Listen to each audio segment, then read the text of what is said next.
আইন আমরা হাতে তুলে নিতে চাই না, কিন্তু যদি আমাদেরকে বাধ্য করা হয়, আমরা কিন্তু ভিতুর জাতি নই, আমরা সেই মোহাম্মদ বিন কাসেমের সন্তান, বলুন ঠিক কিনা? আমরা সেই মোহাম্মদ সুলতান মাহমুদ গজনবীর সন্তান। আমরা কিন্তু মূর্তি ভাঙতে জানি, বলুন ঠিক কিনা? যদি মোহাম্মদ বিন কাসেম এই উপমহাদেশে, তিনি কিন্তু এমনিতে আসেন নাই।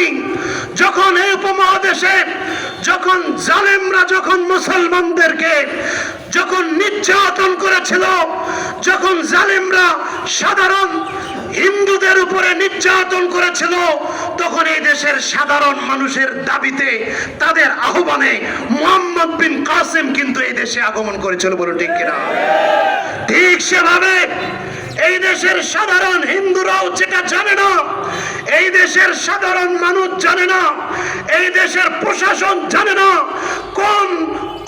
কোন ধরনের কত বড় মাপের ষড়যন্ত্র সেখানে হচ্ছে।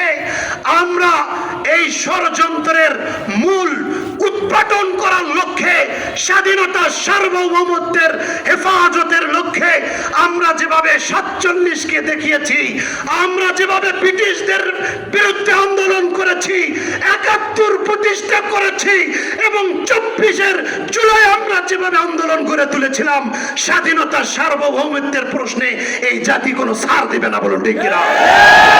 সুতরাং আগামীতে আমরা ইনশাআল্লাহ আমরা প্রশাসনকে আমরা সুযোগ দিচ্ছি দ্রুত তাদের তদন্তপূর্বক ব্যবস্থা গ্রহণের জন্য। যদি যথাসময়ে তারা তদন্ত করে তারা যদি ব্যবস্থা গ্রহণ করে, তাহলে আমরা প্রশাসনের পাশে আছি, বলুন ঠিক কিনা? প্রশাসনকে সর্বাত্মক সহযোগিতা করব, এবং এর যদি ব্যত্যয় ঘটে তাহলে কিন্তু আমরা আরেকটা 24 ঘটায় ছাড়বো এখানে, বলুন ঠিক কিনা? প্রশাসন তখন আমাদের দায় দিতে পারবে না।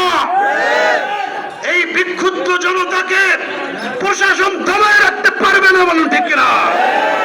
ইনশাআল্লাহ আমরা সেই ঈমানি জজবা ধারণ করে, আমরা সেই গজওয়াতুল হিন্দের সেই চেতনা ধারণ করি, আমরা শাহাদাতের তামান্না ধারণ করি, বলুন ঠিক কিনা? আমাদের জীবনের শেষ বিন্দু দিয়ে হলেও মুক্তি সংস্কৃতি এই বাংলাতে দাফন করে দেব ইনশাআল্লাহ।